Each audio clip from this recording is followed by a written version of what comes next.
માં ગુજરાતી વિષય વિશે પેપર વિશે આપણે ચર્ચા કરશું. તો સૌપ્રથમ જોડકા જોડો છે વાડી પરના વહાલા, તો લલિત નિબંધ. કુદરતી, તો શું આવશે? લાભશંકર ઠાકર. પંગુમ લગયતે ગિરિમ, હેતલ નાયક.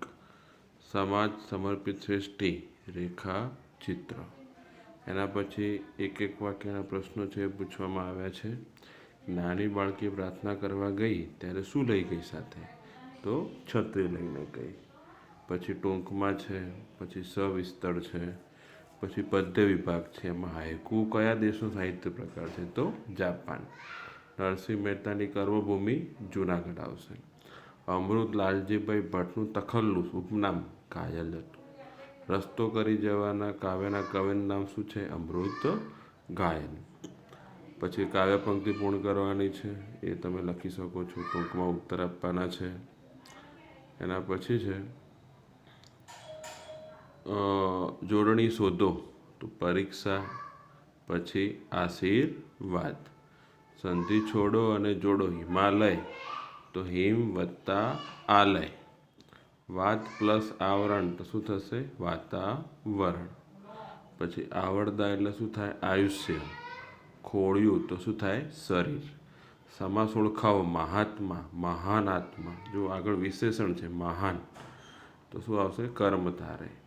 પછી દિન, દિન રાત, દિવસ અને રાત શું થશે? દ્વંદ્વ સમાસ થશે. નદીનો સમાસ શબ્દ મારા ખ્યાલથી તટીની આવવો જોઈએ. વિરોધી શબ્દ સ્મિત, તો શું થશે? રુદન. રુદન એ આપણો જવાબ થશે. બરાબર. એના પછી છે કે લાભ, તો શું થશે? ગેરલાભ, હાનિ. અલંકાર ઓળખાવો. દમયંતીનું મુખ ચંદ્ર જેવું સુંદર છે. દેખો સરખામણી કરી છે એટલે શું થશે? ઉપમા અલંકાર. કામિની કોકિલા કેલી કુંજન કરે, ક ક ક ક, તો શું થશે? એક વર્ણ ફરીથી આવે છે એટલે વર્ણાનુપ્રાસ. જીભ ન ઉપડવી, તો સાચો અર્થ થશે બોલવાની હિંમત ન થવી.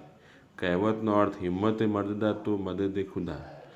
જો તમે કોઈ પણ કામમાં જો તમે પોતાની હિંમત દાખવશો, તો એ જગ્યાએ ભગવાન પણ તમને શું કરે છે? મદદ કરે છે. આવો અર્થ આવવો જોઈએ. એના પછી છે શબ્દ સમૂહ. પરણતી વખતે કન્યાને પહેરવાનું વસ્ત્ર શું થશે? પાનેતર.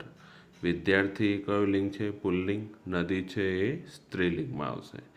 માગ્યા મુજબ ફેરફાર કરો. હું પ્રશ્નપત્રના ઉત્તર લખું છું. કર્મણી, તો હુંનું શું થશે? મારાથી. મારાથી પ્રશ્નપત્રના ઉત્તરો લખાય છે. મનીષાથી રસોઈ બનાવાય છે. કળતરીમાં કરવાનું છે. મનીષા રસોઈ બનાવે છે. જો અહીંયાથી નીકળી જશે અને બનાવાયનું બનાવે થઈ જશે. મારા સપનામાં આવ્યા હરી, નિષેધ વાક્ય બનાવવાનું છે. નિષેધ એટલે એમાં નેગેટિવ, મતલબ એનો વિરોધી. મારા સપનામાં ન આવ્યા હરી. મને તો ખૂબ હરખ થાય છે. ઉદ્ગાર વાક્ય. મને તો કેવો હરખ થાય, અને છેલ્લે ઉદ્ગાર ચિહ્ન. સાદું સંયુક્ત સંકુલ વાક્ય જણાવો. અરે બાબુએ આંખ ખોલી, તો શું થશે? સાદું વાક્ય થશે. હોસ્પિટલના ડૉક્ટર અને ફાર્માસિસ્ટે રક્તદાન કર્યું. જુઓ વચ્ચે એક જોડાણ છે અને, તો શું થશે? સંયુક્ત વાક્ય થશે. કાળ ઓળખાવો. મેં નિબંધ લખ્યો છે. શું થશે? ભૂતકાળ. ગીતા વાર્તા કહેતી હશે. શું થશે? ભવિષ્યકાળ. પૂર્વ પ્રત્યય અને પર પ્રત્યય જણાવો. તો આમાં પૂર્વ પ્રત્યય છે બિનજરૂરી, અને આમાં પાંદ આવે અડી, ડી આવવું જોઈએ, ઈ વાળું. પર પ્રત્યય આવશે. બરાબર. પછી વિચાર વિસ્તાર તમને પૂછ્યા છે કે આવ નહીં, આદર નહીં, નહીં નયનોમાં ને, તે ઘેર કદી ન જઈએ ભલે કંચન વળશે મેં. આ સમજાવવાનો છે. અથવા પુરુષાર્થ વિના પ્રારબ્ધ પાકળું છે.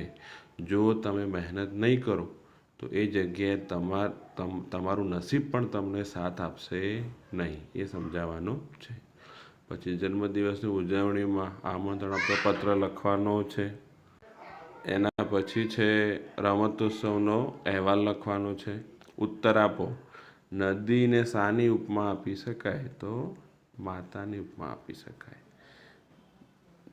નદી કાંઠે ફરવા જવાથી શાના દર્શન થાય છે? તો નદી કાંઠે ફરવા જઈએ એટલે કુદરતના માતૃ વાત્સલ્યના અખંડ પ્રવાહનું દર્શન થાય છે. નદી શું નથી અને શું છે?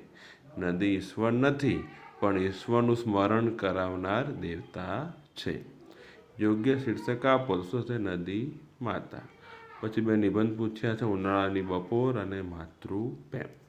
એ પણ તમે સારું એવું એમાં લખી શકો છો. આ હતું આપણા ધોરણ 9ના ગુજરાતીના પેપરનું સોલ્યુશન.